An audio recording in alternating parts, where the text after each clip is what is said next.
Karena menurut gue pemilih yang terbaik adalah pemilih yang swing voters. Yes. Itu menurut gue. Karena swing voters berarti dia menganalyze satu-satu. Dibandingkan kacamata kuda nih. Karena gini, jangan pilih orang karena kenal baik, tapi pilih orang karena dia yang terbaik. Karena dia yang terbaik. Karena yang kenal baik belum tentu yang terbaik kan.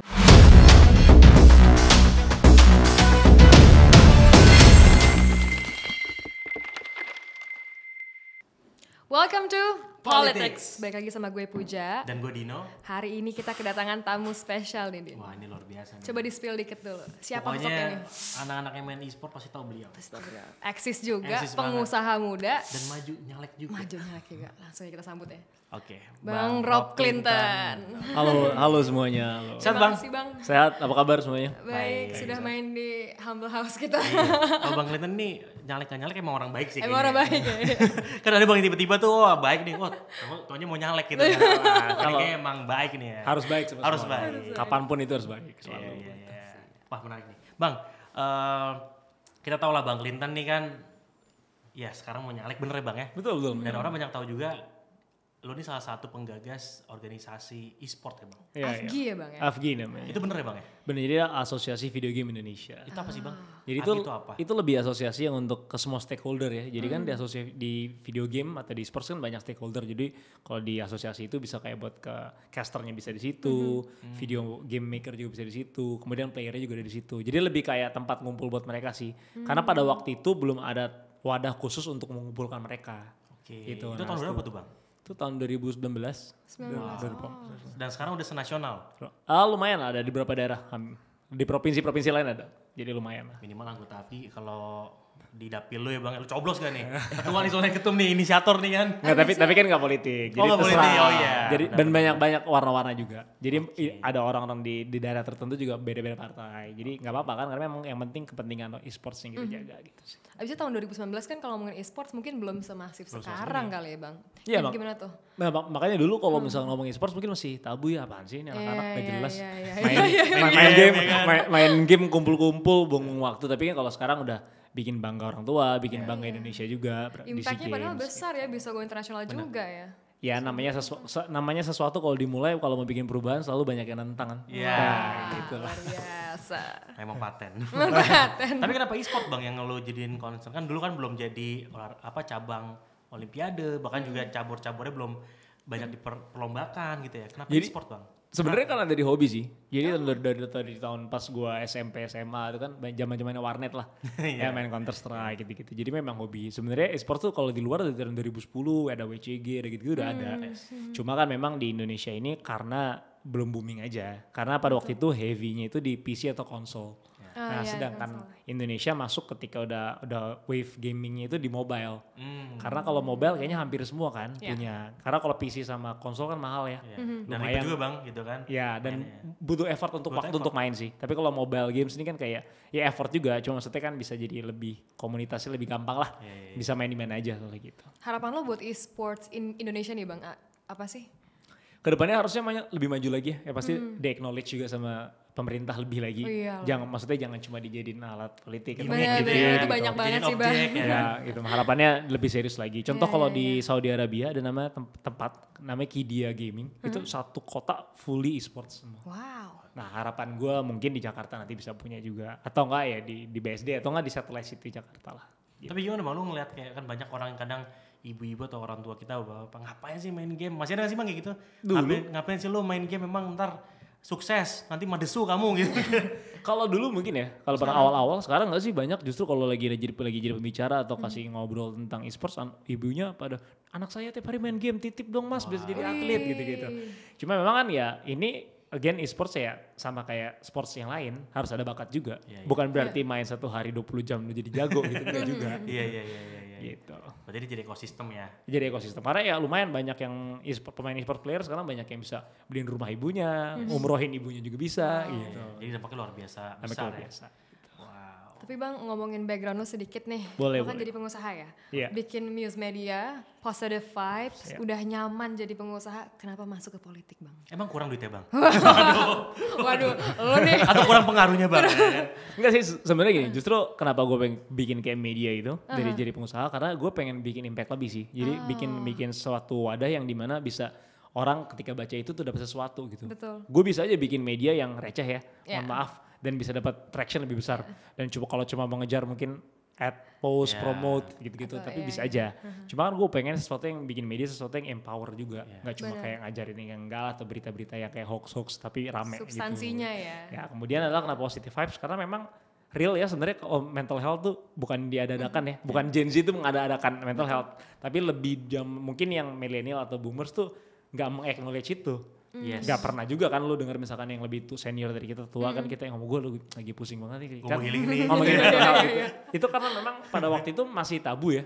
Kesannya kalau orang punya mental health tuh lu gila lu Manja. apa Iya, segala iya. macam. Padahal kalau sebenarnya mental health tuh cuma sekedar mau dengerin atau bersharing sedikit aja itu juga udah berpengaruh banget. Nah itu pengen menyuarakan itu juga.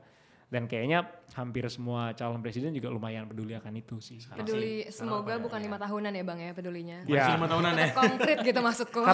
Karena itu sangat berpengaruh untuk ini sih kreativitas, Betul. berpengaruh untuk juga kayak efektivitas dari orang itu. Misalkan lu jadi di media deh, kita ngomong di media, lu misalkan creative agency di media, dia harus mikirin ide-ide yang gila-gila, di pressure sama brand. Satu Iya. hari bisa berapa kali revisi, kan stres tuh, pusing. Karena kan harus aduh ini tim udah capek, gua harus revisi, tapi brand maunya kayak gini. Maksa ya. Ya itu kan lumayan. Nah butuh tempat sharing itu untuk meng-acknowledge kalau itu tuh pressure buat dia. Iya. Dengan dari situ kalau memang dia udah merasakan lebih lega, pasti kreativitasnya juga akan lebih mudah lagi, akan lebih banyak lagi gitu.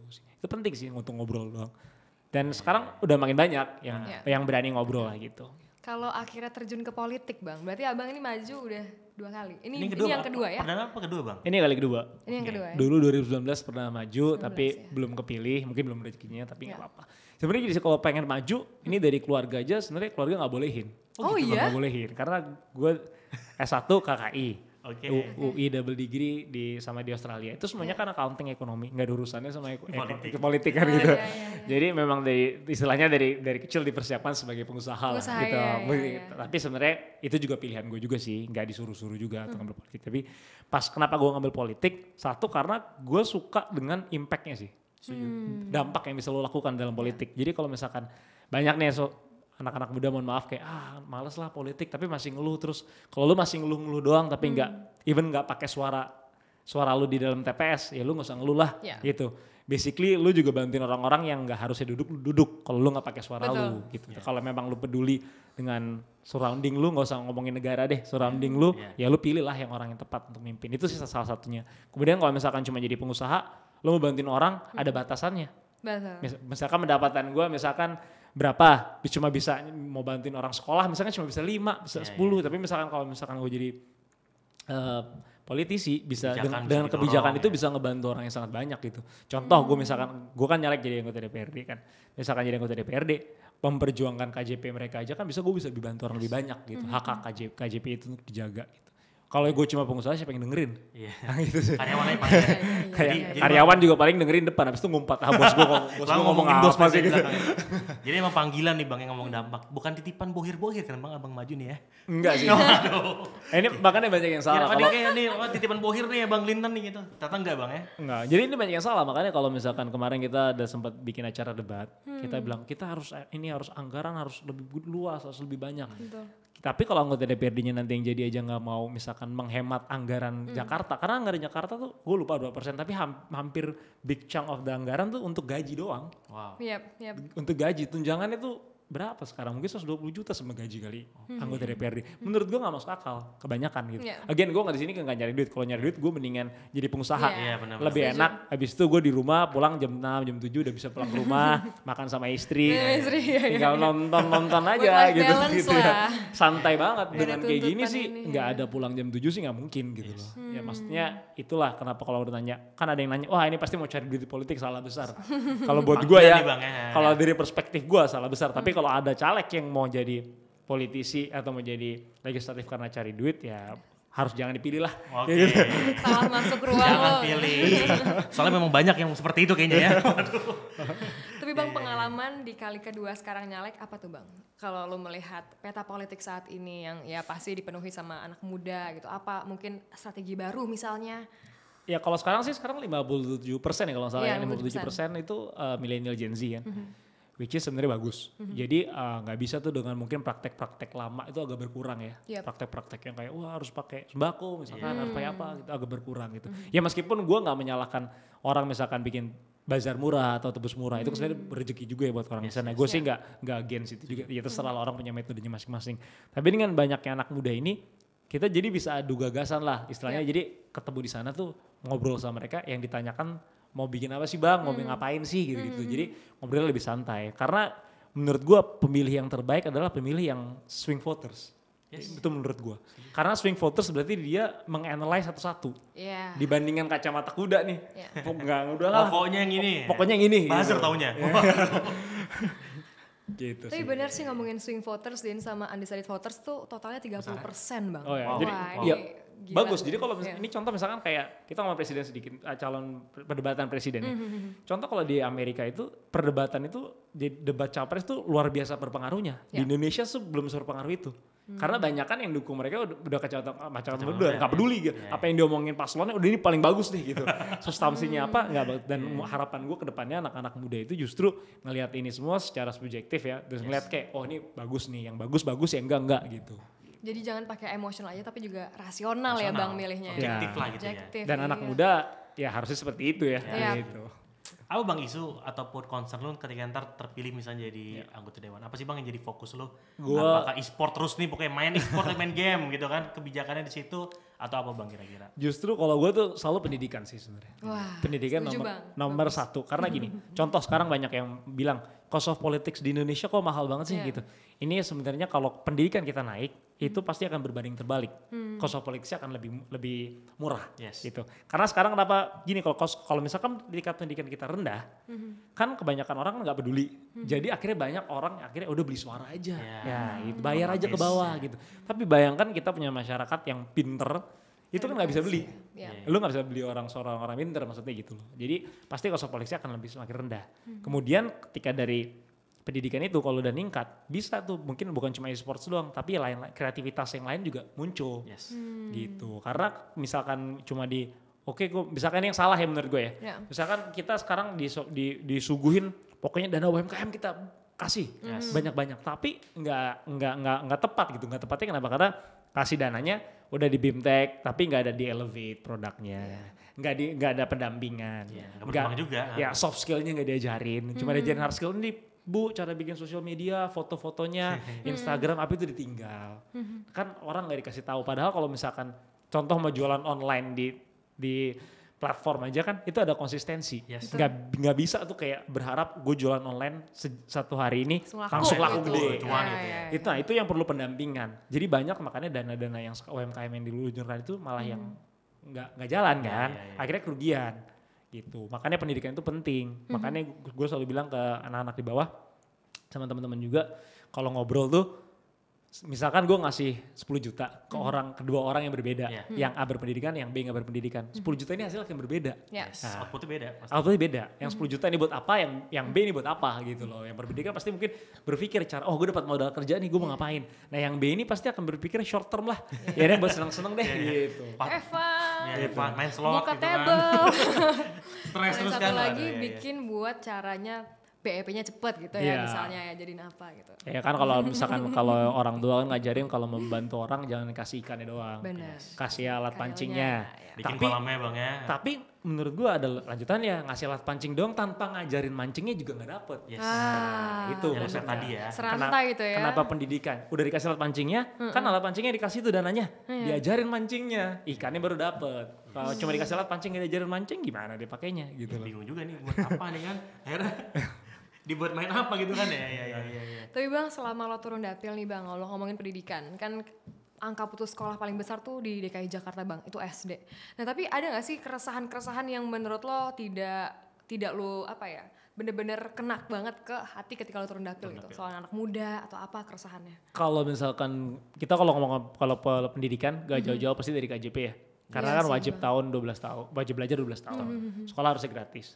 Kan karena beli buku dan lain-lain kan ditaruh KJP. Benar. Cuma kan KJP ini kadang-kadang nggak tepat sasaran juga. Betul, setuju banget. Ada yang punya mobil, punya handphone 2 tapi dapat KJP, gue bingung gitu. Iya. Meskipun gue harus recheck lagi, tapi setelah gue KJP kan ada tingkatannya kan. Iya. Ada kurang mampu, cukup mampu.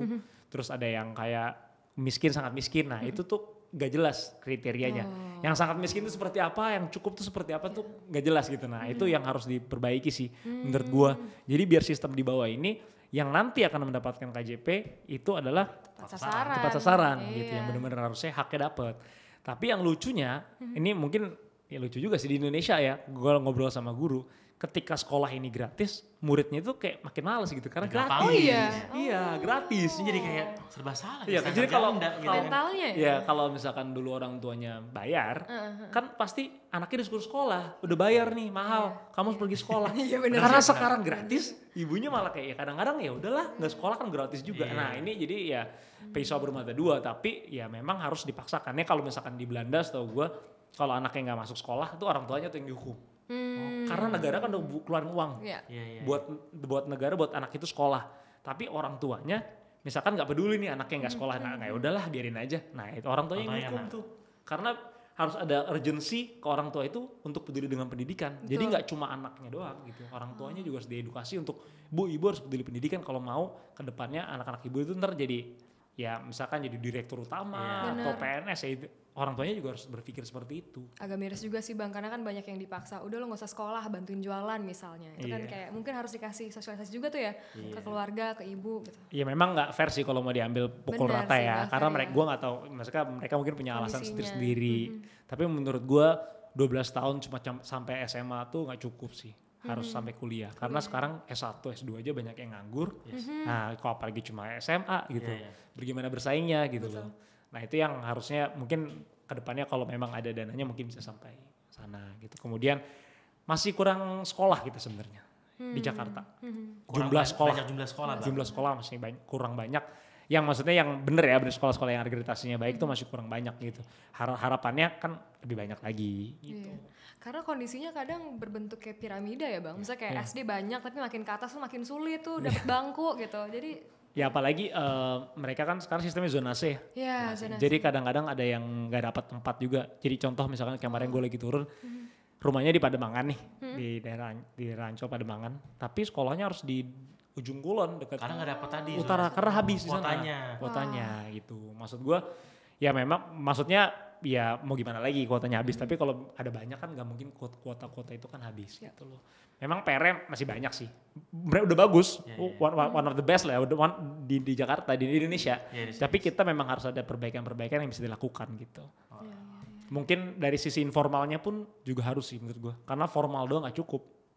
Kalau belajar dari di luar negeri, setahu gue ya, kalau di luar negeri tuh mereka pendidikan formal sampai jam 2 sampai jam 3. Habis itu 3 sampai 5 tuh bisa informal lagi tuh. Karena itu yang penting tuh Bang ya. Karena penting, karena itu jadi pembeda. Iya. Mentalnya, skillnya.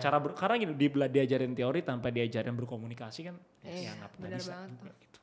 Jadi itu harus dua-duanya. Paten nih. Tapi emang kalau abang sering itu nggak sih Bang turun ke dapil kan nih kalau tadi denger kayak sering interaksi nih kan ya. Berarti lu sering banget turun ke dapil ya Bang ya? Sering. Seorang Mungkin satu gitu kan turun ke dapil kita kan wah nih becek-becek udah jijik gue. Nggak kayak gitu Bang ya? Nah ini yang salah. Gue Mungkin kayak jijian ketemu warga wah harus langsung justru gue seneng di dapil. Ngobrol banyak. Gue emang orangnya suka ngobrol sih.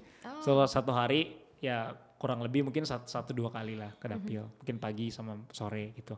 Karena biasa kan yang jam rame itu setelah anak sekolah, ibu-ibu bapak-bapaknya biasa tuh gak ada kerja. Ibu-ibunya biasa gak ada kerjaan kan, habis masak anak sekolah. Nah itu biasa mereka kan waktu kosong itu kan biasa mereka nonton TV. Nah itu gue gunain ketemu mereka untuk ngobrol dan tahu situasi daerah. Cuma kalau sore itu biasa jam 3 sampai jam 5 tuh orang nunggu maghrib tuh kan biasa di luar-luar tuh.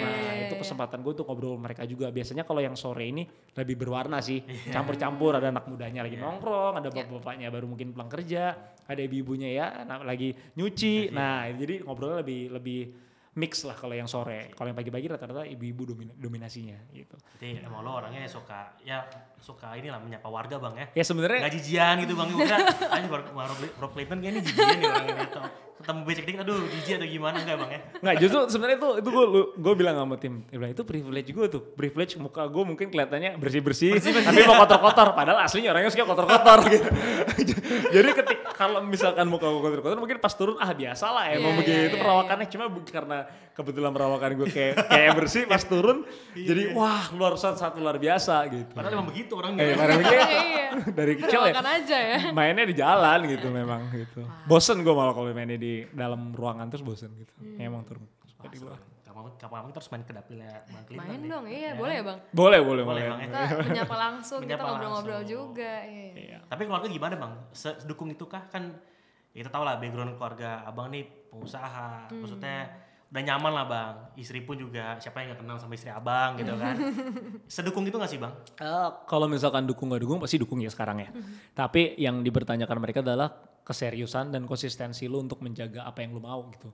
Kalau misalnya contoh ya misalkan gue kalau orang tua pasti dukung anaknya ngapain lah. Iya. Tapi kita ngomong ke istri lah. Kalau istri kan partner hidup, partner berbicara tiap hari gitu. Jadi ngomong kalau lu mau maju lagi, make sure dalam hati lu tuh memang itu yang lu mau gitu. Karena kalau lu melakukan hal itu dengan baik, itu salah satu bentuk lu sayang sama gue juga. Karena kalau dari sisi istri gue ya, karena kalau misalkan gue salah-salah kan dia mungkin orang pertama yang diserang. Iya, pasti. Karena yang dikenal dia. Iya. Bukan gue yang jadi dia yang terkenal kan. Nah kalau gue melakukan hal-hal bodoh, dia ini yang pertama kali diserang. Jadi anggap yang apa yang lo lakuin ini adalah salah satu bentuk lo kepedulian sayangan lo sama gue gitu. Jadi konsistensi. Tapi istri takut gak sih bang kan ke politik? Ya mohon maaf ya bang, maksudnya ya korupsi Segala lah. macam Ini dinamikanya kayaknya ya. bakal dihantam terus lah. Banyak lu bakal diadu domba lah. Hoax Hoax lah. Itu ada gak sih bang ketakutan istri? Aduh kamu jangan politik nanti aku takut kamu kenapa gitu kan? Kayaknya kalau misalkan dijahatin orang itu resiko ya, udah pasti ada. Konsekuensi itu bang. Ya, tapi kan itu sebenarnya nggak di dunia politik aja, dunia Betul. sama Pengusaha aja, juga di ya, dunia bisnis. pengusaha mau di dunianya istri gue juga sama aja lah, semuanya ada gitu. Cuma lebih gimana kita nanggepinnya aja sih, nanggepin yang konsistensinya. Tadi yang gue bilang kalau gue berbuat bodoh tuh kayak ya kalau misalnya korupsi dan lain-lain ngapain gitu, maksudnya itulah yang maksudnya lu harus konsisten, lu mau terjun ke sini mau bantu orang demi pendidikan, bantu orang lah gitu maksudnya gitu. Makanya kalau ditanya orang, ini misalkan kalau misalkan pendidikan Indonesia makin bagus terus lu nggak dijadeli, ya nggak apa-apa bagus. Berarti pastinya kalau pendidikan udah bagus, yang menggantikan gue pasti semuanya sama gitu. Yes. Ya. Bayangin misalkan sekarang kita ngomong acceptance rate-nya Pak Jokowi itu ada 80% ya, 80% lebih. Bayangin kalau misalkan Indonesia ini semuanya berpendidikan, mungkin Pak Jokowinya ada 100, nggak cuma 1. Iya. Gitu loh, maksud gue. Banyak aktor tadi bang ya. Ya gitu. Jadi yang mengisi pos-pos terpenting di Indonesia ini akan menjadi orang-orang yang memang capable gitu. Oke. Gitu. Wah seru banget. Gue juga pengen ini bang, tertarik juga. Lu kan juga punya apa sih bang? Jatuhnya apa ya? Tim e-sport ya bang? Iya. Itu ada bang ya? Jadi gini, ini yang gue selalu ngomong. Dulu Bener punya gak sih, gue. Cuma semenjak gue bukan asus video game itu gue udah lepas sebenarnya. Itu emang apa bang? Aturannya seperti itu? Enggak, gue mau bikin diri gue lebih belong ke e-sportsnya as a whole gitu loh. Gak mau ke cuma satu tim doang. Dulu di mana sih? Onyx. Onyx, ya. Itu kenapa bang lu ke situ? Apa karena warnanya kayak warna partai lu gitu loh? Enggak, itu gue buat dari awal. Memang ya suka warna kuning cocok aja. warna Kuning gitu, ya, bener-bener. kuning ya. Kuning gitu Oke, kan. oke, Ya kan UI jaketnya kuning. Oh iya, oh bener juga sih. UI juga bang? Gue UI. Oh, iya. UI kan, KKI ya. Iya. Jadi emang nggak ada, wah karena warna kuning nih ya, gue harus tim ini nih enggak gitu ya. Kalau tim negara gue suka Brazil. Memang dari awal dari Bisa aja nih ya. Politisi nih ini udah karena konten nih. gue suka main bola dan saat momen gue suka main bola itu ketika tahun 98. Jadi bokap nyokap nonton bola Piala Dunia 98 kan Brazil lagi jago-jagonya tuh meskipun gak juara. Tapi Ronaldo kan pada waktu itu lagi jago-jagonya. Nah hype itu kan waktu itu gue umur 5. Ya gue lahir 93 lu umur 5. Jadi kan ya anak kecil udah ngerti bola. Baru udah belum ngerti bola tapi kan dengan begitu kan penasaran bola itu apa. Dan yang gue lihat pada waktu itu Ronaldo kuning. Jadi ya itu mungkin termindset di otak gue secara gak sadar juga mungkin ya gitu. Bang, gue mau nanya dari kacamata lo sebagai apa nih pegiat di bisnis lo kan di bidang media nih bang. Ya. Nah kan kalau ngomongin kayak kontestasi politik sekarang yang dipenuhi sama anak muda, of course si media ini plays a big role lah bang buat di situ. Nah, Ya, pasti. ini lo gimana nih bang? Bagus sih, justru yang penting media ini harus menjaga kenetralan aja gitu. Kalau gue setuju banget misalkan gak harus cuma misalkan nih medianya ini punyanya paslon nomor 2 gitu. Oh iya. Kok nomor 2 mulu yang dibahas, nomor 1 Banyak dan tuh, 3 Bang. enggak. Karena kalau mau mendapatkan sesuatu yang terbaik kan harus dibahas tiga-tiganya, Benar, dibedah iya. tiga-tiganya. Gitu. Substansial ya. Makanya politik ngundang semuanya nih bang. Netral kita Netral bang. nih, Bang. Itu yang bagus. Gitu. Itu maksud jadi kan- terbaik berarti itu. Enggak, karena gini, jangan pilih orang karena kenal baik, tapi pilih orang karena dia yang terbaik. Karena dia yang terbaik. Karena yang kenal baik belum tentu yang terbaik kan? Waduh. Kocok Kocok gede. gede. TikTok coba potong-potong. Viral langsung FYP. Bang, tapi ini gue mau nanyain soal prediksi lo dari kacamata pengusaha nih. Oke. Kacamata mulu ngomong Gue ya. suka nih kalau udah prediksi-prediksi nih. Gak boleh salah prediksi loh bang. Performance buat tanggal 22 nanti bang. Debat cawapres kan bahas ekonomi, investasi, APBN, APBD, pajak tuh. Ada nggak saran atau program yang harusnya dicanangkan sama cawapres-cawapres ini itu seperti apa sih dari kacamata lo sebagai anak muda dan juga pengusaha? Ya relate sama anak muda ya. Mungkin kalau dari temanya, tema debat yang gue harapkan itu tadi ketika membantu UMKM itu harus ada namanya pendampingan sampai output dia tuh harus elevate tingkat nasional. Pendampingan UMKM ya. Iya, jadi jangan cuma ya udahlah yang penting kita salurkan habis itu ditinggal. Uang percuma uangnya menurut gue. Jadi mendingan dana-dana ibaratnya gini deh. Kalau misalkan visi yang serius kan, ketika ada startup mau ketemu kan dibedahnya bener-bener. Betul. Sebelum digelontorin dananya. Nah, harus gitu, negara ini harus bersifat seperti visi lah istilahnya. Iya. Dicari yang bener-bener bagus dan didampingi kan ada inkubasinya. Iya. Kan visi nggak kasih terus tinggal. Ada laporannya ditanya tiap minggu bagaimana salesnya.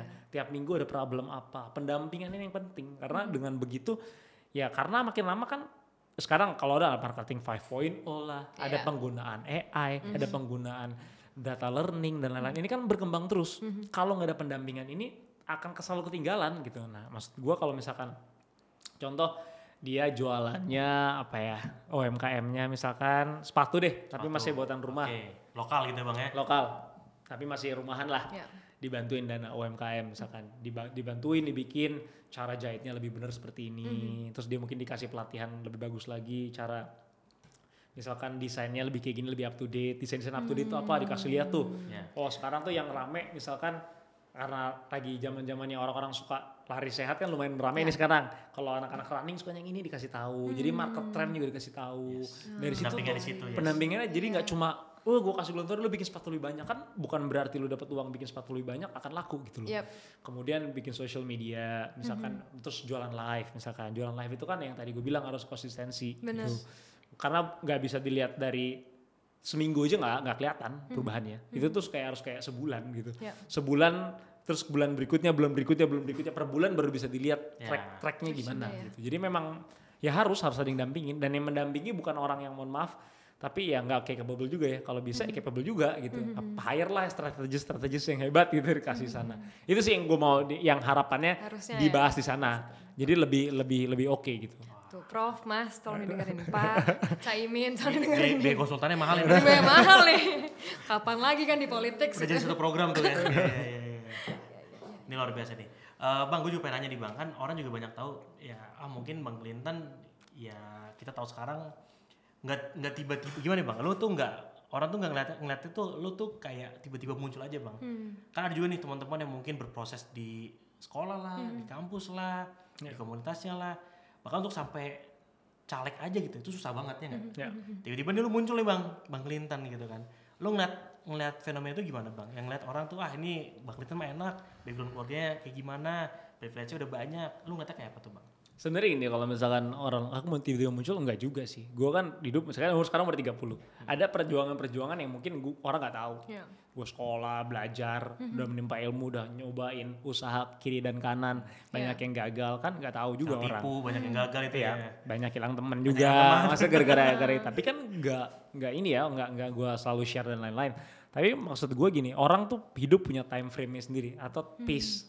Ya. Ada yang umur 17 udah sukses, ada yang umur 30 udah sukses, atau baru umur 50 udah sukses, tapi bukan berarti gagal. Itu time pace yang mereka jalanin gitu. Gitu. Dan menurut gue percaya banget sama pace hidup orang tuh beda-beda gitu. Jadi jangan pernah ke pressure, wah gila temen gue sekarang udah jadi Compare udah ya. jadi temen itu. Overthinking, mental health, healing. Waduh, Genji banget tuh. Tapi Indonesia sebenarnya salah satu negara yang paling tolerable dengan bulian sosial media. Ya. Gitu. Mungkin gue kemarin ngobrol sama temen gue bercanda, bayangin nih kalau orang Indonesia bikin konsultasi tentang mental health di Korea mungkin berhasil kali. Karena kan orang Korea kan banyak tingkat bunuh dirinya. Iya. Indonesia masih masih rendah, maksudnya masih rendah lah gitu. Iya. Masih mereka tahan terhadap bulian gitu. Ya, Dibanding Jepang gitu ya Bang. ya, ya mungkin dari kecil karena udah dimarah-marahin terus. Dibanding-bandingin sama tetangga kan Oh, iya. wah kayak anak tetangga dong. Itu tuh si Budi udah bisa jadi ini. Iya, mungkin dari Itu terbaik katanya kan. udah terbiasa gitu. Jadi pas udah dewasa mungkin di sosial media yang gue kenal marahin gue juga nggak peduli, apalagi lu gak kenal, mungkin gitu kali. Tapi nggak itu ya tadi gue bilang nggak tiba-tiba muncul. Dan kalau memang ada privilege yang dipunya, nggak semua orang yang punya privilege itu bisa menggunakan itu dengan baik. Ya, betul. Gimana caranya lu menggunakan privilege itu dengan baik aja. Gitu misalkan hidup ini kan ada satu tujuan ya. Mungkin orang tua gue punya tujuan juga. Dia memulai ini dari 0 misalkan, mau ke titik 100. Terus dia cuma bisa menyelesaikan sampai 60. Terus masa anaknya harus mulai dari 0? Iya. So, lanjutkanlah Gunain 6 ini sampai 100 lah. Jadi tujuan itu tercapai sama-sama gitu. Jadi Bang Lita ini nggak tiba-tiba muncul, tapi memang ada prosesnya. Bahkan karena proses itu membuat Bang Lita jadi salah satu kandidat. Waktu itu ya ada isu ya, salah satu kandidat Menpora, Menteri Pemuda dan Olahraga. Itu emang aja, Bang, eksekutif, Bang. hanya goreng-gorengan atau ternyata punya ambisi ke situ Bang? Enggak loh, kalau itu kan ya gue gak tahu sih dari mana pertama, tapi misalkan itu anak-anak lah, ada mungkin atau namanya di Golkar mungkin di partai gue lihat yang muda-muda siapa ya, bola liar aja lah itu. Oh jadi itu emang ya organik aja tuh Bang ya. Tapi kalau kirain ambisi Abang juga gitu Bang. Bisa lah Bang gitu. Ya kalau misalkan suatu saat diminta untuk itu dan memang gue merasa gue capable dan cocok ya nggak apa-apa. Ya, Tapi kalau tapi gue nggak, ini selalu gue bilang gue nggak akan menerima posisi yang menurut gue nggak pas gitu. Wah. Ya, misalkan contoh ya, gue disuruh jadi menteri, tiba-tiba menteri BUMN gitu ya. Gue bilang gue gak akan mau, mesti kalau dikasih. Buat apa? Gue bukan capable gue untuk ngurusin sebesar itu gitu. Wow, kita harus punya mawas diri juga ya Bang. Ya harus, karena kita gimana jangan menduduki posisi karena dibagi-bagi kan gitu. Lebih baik ya kita menduduki posisi yang memang kita yakin bisa berbuat gitu. Jadi ukur diri lah, ukur baju gitu ukur ya. baju. Penting tuh kalau di politik tuh ya. Penting. Bang, tapi lo setuju gak kalau gak semua orang bisa jadi pengusaha gitu? Nanti untuk teman-teman anak-anak muda yang pengen jadi pengusaha, menurut lo apa sih yang harus mereka pikirin dulu gitu? Pastinya satu, kalau misalkan gue ya jadi pengusaha itu nggak seenak yang lu pikir, jauh lebih stres mungkin. Ya. Karena ada bulan yang lu bagus, bisa 3 bulannya nggak bagus tuh, sebulan bagus 3 bulannya nggak bagus. Tapi kembali lagi, gue percaya dengan namanya konsistensi sama disiplin ya. Karena memang berbisnis ini berusaha jadi pengusaha ini nggak satu kali setahun sukses gitu. Bisa ada yang 3 tahun, 4 tahun. Jadi jangan ngelihat kayak wah gue pengen jadi misalkan mau jadi ke Indofood berapa puluh tahun. Yeah. Gue mau menjadi enaknya aja gitu. Gue mau jadi perusahaan-perusahaan besar. Itu mereka berapa tahun lakuin itu gitu. Mungkin bahkan udah turun temurun. Jadi ilmu-ilmu itu yang konsistensi itu yang harus dijalanin. Dan kalau misalkan jangan terlalu idealis juga. Gini, misalkan dia percaya dengan produknya nih. Pas mau bikin, wah ini pasti laku. Tapi market gak reseptif, market gak suka. Masa lu paksakan gitu loh. At the end of the day, lu punya idealisme sama market. Apa yang market mau tuh lebih penting apa yang market mau. Kalau lu mau menjadi booming ya. Laku atau gitu gak lu mau meet in the middle lah. Di tengah-tengah gitu loh. Harus terbuka juga pikirannya. Sama satu, kalau gue sih selalu gini. Ini sebenarnya nggak tahu ya benar atau nggak benar ya. Tapi gue kalau setiap kali bikin usaha sama temen-temen, kalau rugi selalu gue balikin semuanya. Kalau gue yang gitu Bang. jadi bentuk tanggung jawab lu gitu ya. Iya, karena gue lebih baik hilang uang daripada hilang teman. Wah. Gitu. Itu bentuk integritas lu, jaga reputasi lu juga Bang ya. Iya, meskipun kan sebenarnya nggak belum tentu salah gue. Bisa aja marketnya nggak suka apa gimana, tapi kita gagal. Tapi selama ini apa yang gue lakuin kalau misalkan bisnis itu gagal, pasti sebisa mungkin gue balikin semuanya. Gitu. Gue mau nanya Bang, titik terendah lu ketika jadi seorang pebisnis apa sih Bang? Selain tadi Bang ya, kehilangan teman ya Bang. Ada gak tuh Bang, apa sih titik terendah yang anjir? Ditusuk dari belakang. Tau gini gak usah gini nih gitu kan. Dibohongin gitu Bang, dibawa kabur misalnya. Iya, apa tuh, Titik terendah sih mungkin kalau misalkan titik terendah ya titik terendah gue kita kehilangan temen sih. Oke. Gue tuh paling gak suka orangnya kehilangan temen. Dan gue gak mau gitu loh, maksudnya di awal dengan baik-baik. Tapi berakhir dengan yang gak baik-baik gitu. Jadi Nah, itu pernah kejadian ya Bang? Jaling sumpah. Ya pernah pasti. Banyak pasti ya Bang. Gue nya sih nggak apa-apa, mungkin dianya balik, tapi gue sih santai aja sebenarnya gitu. Jadi Memang gue nih mungkin gak banyak yang tahu. Gue dulu pas SMP SMA pernah juga nyobain jualan apa Indomie goreng gitu. Wah, sama nih. Berarti mungkin gue umur 30 bisa kayak Bang Clinton lah ya. Bismillah. Enggak ya karena gue ini sebenarnya ini pemikiran dari bokap gue kan. Gue bilang mau jadi pengusaha. Terus kata bokap gue kayak gini kayak gak gampang jadi pengusaha. Kata bokap gue coba lu jual Indomie. Bokap gue tahu gue pasti akan gagal di situ. Karena gak segampang itu jual Indomie goreng, it's not easy. Memang gampang, kelihatan cuma jualin masak Indomie apa susahnya gitu. Konsistensi mengaduk mie dan ketemu sama customer itu kan gak mudah gitu. Benar. Nah akhirnya dari situ gue belajar. Dari situ gue menghargai sampai jual nasi goreng, jual mie goreng, apapun itu pas SMA Bang? SMA sama teman-teman gitu. Jadi gue di sana belajar, semua kerjaan itu gak ada yang mudah.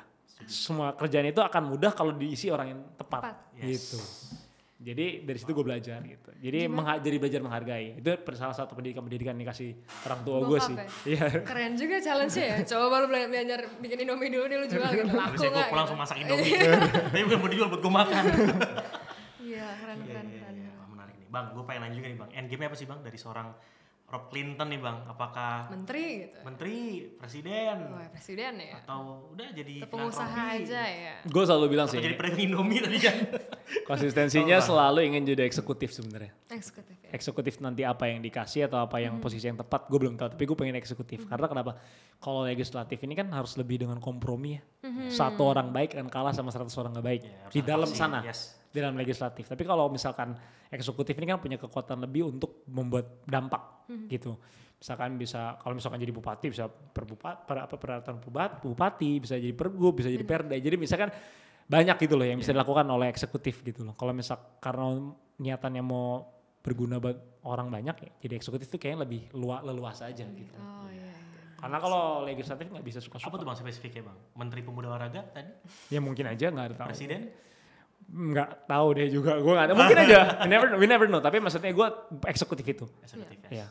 Tapi kalau misalkan ini banyak orang nanya, terus kalau misalkan lu udah posisi misalkan harusnya antara lu atau satu orang lagi nih, misalkan jadi posisi misalkan gubernur DKI deh paling gampang. Misalnya sama saya nih tanding nih Mas, saya maju gubernur juga nih, independen gitu kan lawan abang. Terus Gue akan rela kalah kalau memang gue lihat lu yang terbaik, bukan gue gitu. Bahkan gue sama teman-teman di Dapil 3, sama yang dari caleg partai lain pun, sama yang di partai sendiri, gue selalu ngomong, nggak apa-apa, gue kalah mah. Yang penting one of you guys yang beneran lebih baik dari gue yang nanti jadi. Gitu. Meritokrasi ya, benar-benar sesuai sama kualitas ininya. Ya, karena menurut gue kan kalau misalkan gue gagal gitu ya sudah kembali menjadi pengusaha ya gitu. Tapi kalau Nothing tulus juga nothing ya, tulus gitu. Iya. Tapi yang penting yang jadi itu adalah orang yang terbaik gitu. Yang gue kesel atau mungkin gue merasa sedih kalau misalkan gue kalah sama orang yang gue tahu kualitasnya harusnya nggak di situ gitu loh. Gitu sih. makanya kelihatan sih dari cara-cara campaign lu tuh kekinian. Kemarin juga apa sih pakai AI, pakai apa One Piece ya kalau salah Bang ya? One Piece ya. Itu cara-cara lu untuk meyakinkan gue nih layak gitu ya. Nggak, ini sebenarnya karena gue yang ngerjain kan tim media, Miss Media dan lain-lain ya. Pastinya anak Gen Z semua.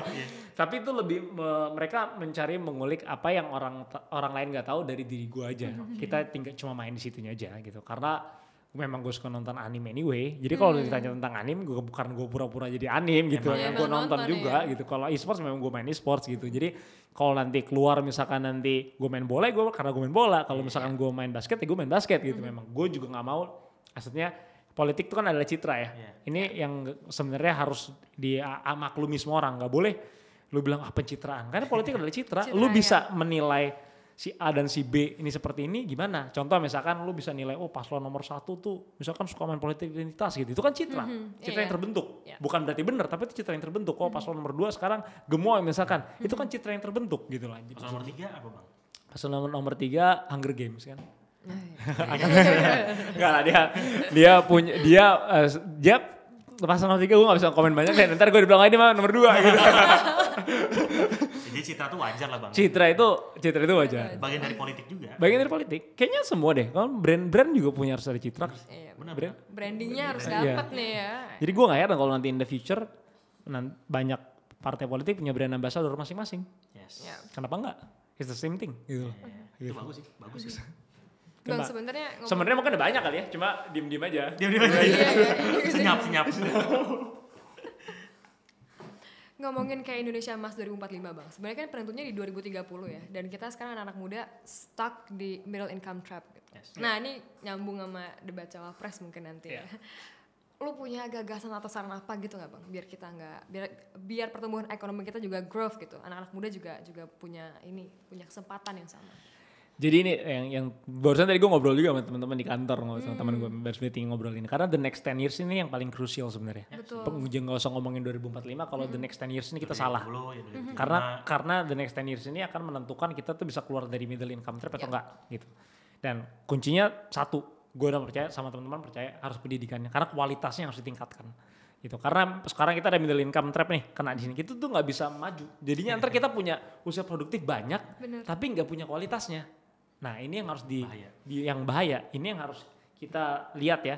Maksudnya ini bisa bermata dua juga. Bukan berarti kita banyak usia produktif, tapi bagus. Kalau tapi kualitasnya rendah ya sama aja. Nah ini yang harus kita lakukan adalah yang memperbanyak mungkin lapangan pekerjaan juga harus. Dan mungkin yang paling memungkinkan dilakukan oleh suatu negara adalah hilirisasi menurut gue. Karena hilirisasi ini jauh multiplier banyak banget gitu. Di multi sektor bang ya, mau makro atau mikro bang ya? Kayaknya di semua sektor sih menurut gue sih. Kalau misalkan tahun 2008-2009 Indonesia survive dari ekonomi krisis karena UMKM, sekarang udah saatnya bukan survive, harus thrive. Dari keluar thrive-nya itu gimana? Anak muda kan dari posisinya udah banyak nih sekarang. Gimana tinggal ningkatin kualitas itu. Ningkatin kualitas yang dari UMKM itu ya kita elevate lah sama-sama. Kalau misalkan ada sektor-sektor yang harus hilirisasi lah gitu.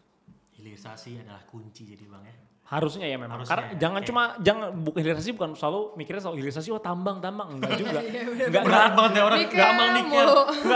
Enggak padahal banyak. Hilirisasi itu banyak. Hilirisasi itu misalkan dari perfilman, hilirisasi perfilman juga harus dilakukan. E-sport contohnya salah satu hilirisasi yang konkret ya bang ya. Hilirisasi e-sport juga harus ada game-game lokal yang nanti the next 10 years bisa bersaing dengan game-game yang dari luar. Ya.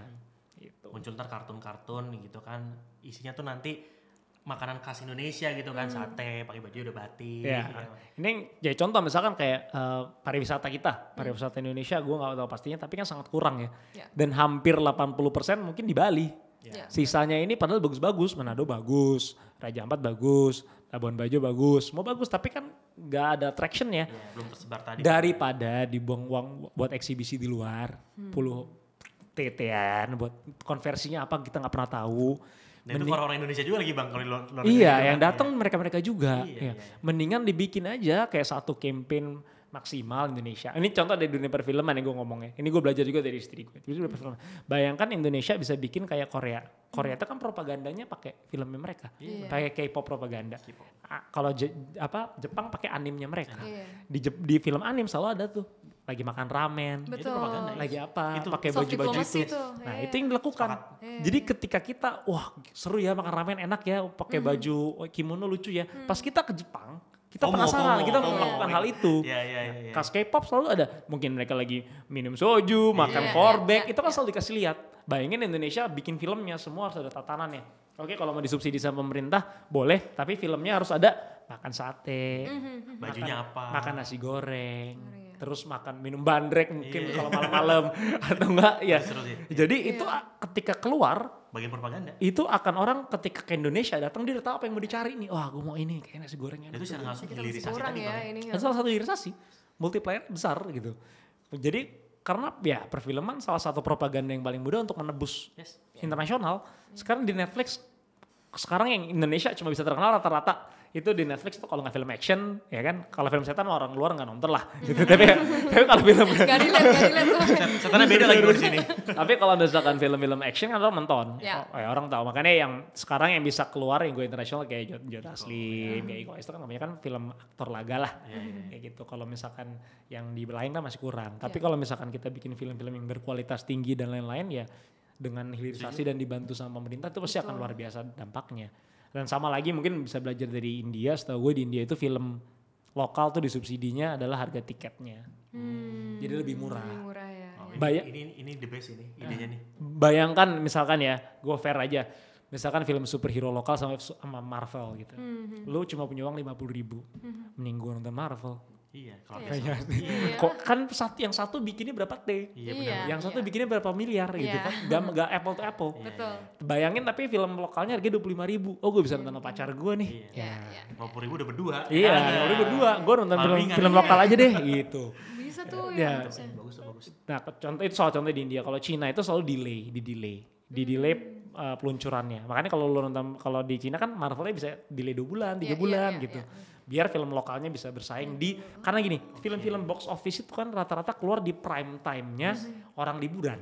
Nah, jadi Cina itu mendelay itu biar Yang pas lokal prime tadi, time liburan lokal tuh yang diserap. Karena orang nggak perlu ada insentif liburan baru mau nonton Marvel kan. Marvel tuh keluar kapan aja orang mau nonton. Justru pas liburan ini diisi sama film lokalnya gitu. Ini salah satu untuk jadi pariwisata atau ekonomi kreatif juga menurut gua. Betul juga tuh. Cocok jadi Menparekraf deh. Main- Kalau kalau nggak nggak Menpora, Menpora. Menparekraf. Nah ini karena kalau kita ngomongin ekonomi kreatif Iya, kan, iya, Bang. ini kan kembali ke debat tadi. Iya, Ya, iya, iya. Ekonomi iya, kreatif. Setuju Bang. Karena ekonomi kreatif itu nggak jauh-jauh kan dari situ-situ juga. Karena contoh misalkan ada e-sports tourism, Iya. kan ada banyak Oh, iya. bentuk tourism sekarang. Lu bikin pertandingan besar gede, ada e-sports tourism. Lu bikin event besar, ada event tourism. Jadi tourism nggak selalu, karena cara terbaik untuk mengenalkan Indonesia adalah tourism. Gitu. Karena kalau sekarang nih mungkin Indonesia adalah salah satu negara di Indonesia ya di dunia yang bener-bener kelihatannya paling empuk untuk jadi sasaran investasi. Betul. Karena multiplier-nya masih banyak. Kita di Southeast Asia aja kan hampir 800 juta nanti nih. Kita udah menyentuh lah satu ASEAN ya. Kita itu kan 300 juta, hampir 300 juta sendiri. Jadi kalau orang mau misalnya gue dulu orang luar negeri nih, mau betting uang gue untuk invest uang gue di mana, mendingan di Indonesia. Indo, ya. The best bet they can do itu di Indonesia. Tapi jangan sampai uang yang udah masuk ini dipegang sama orang-orang yang nggak pas gitu. Akhirnya ya menguntungkan diri mereka sendiri yang itu sih. Dapat banyak insights kita hari ini. Daging semua nih, makanya Daging gue pulang pas cek kolesterol nih bang. Daging semua bro. Bang, sebelum ke closing statement, boleh dong kasih pesan atau kesan buat teman-teman anak-anak muda wajib nonton debat cawapres biar gak golput gitu harapannya ya. Semua orang bisa bersuara. Silahkan Bang. Pokoknya untuk semua harus nonton. Debat cawapres ini bukan tentang mereka bertiga, tapi ini tentang semua anak muda di Indonesia juga, tentang Indonesia juga. Karena dengan dari sana kita tahu nanti siapa yang terbaik, gagasan mana yang baik bisa kita ambil, gagasan mana yang kurang baik ya bisa kita tinggalkan. Karena ini bukan, tadi udah ngobrol, ini bukan hal simple, ini buat bisa 10 tahun ke depan. 10 tahun ke depan ini hal yang paling menentukan gitu. Jadi ya kita harus jadi pemilih harus lebih pinter lah, lebih baik lagi cara memilih apa yang mau kita pilih. Kemudian kalau beda pilihan sama temen dan lawan, jangan berantem lah. Jangan baper lah. Jangan baper. Ini pesta demokrasi, nikmatin aja. Riang gembira. Riang gembira. Oke, jadi satu suara sangat berarti dan tadi pesan dari Bang Clinton buat kita teman-teman muda-muda jangan sampai nggak gunain suara kita sebaik-baiknya. Your voice matters guys. Thank you so much Terima Bang kasih, Clinton Bang. udah Bang, main-main kesini. Terima kasih Bang juga. Semoga nggak bosan-bosan buat sharing insights-nya sama kita, Nggak ada. sama teman-teman. Oke, that's politics. Gue Puja. Dan gue Dino. See you in another episode. Bye. Thank you. Bye.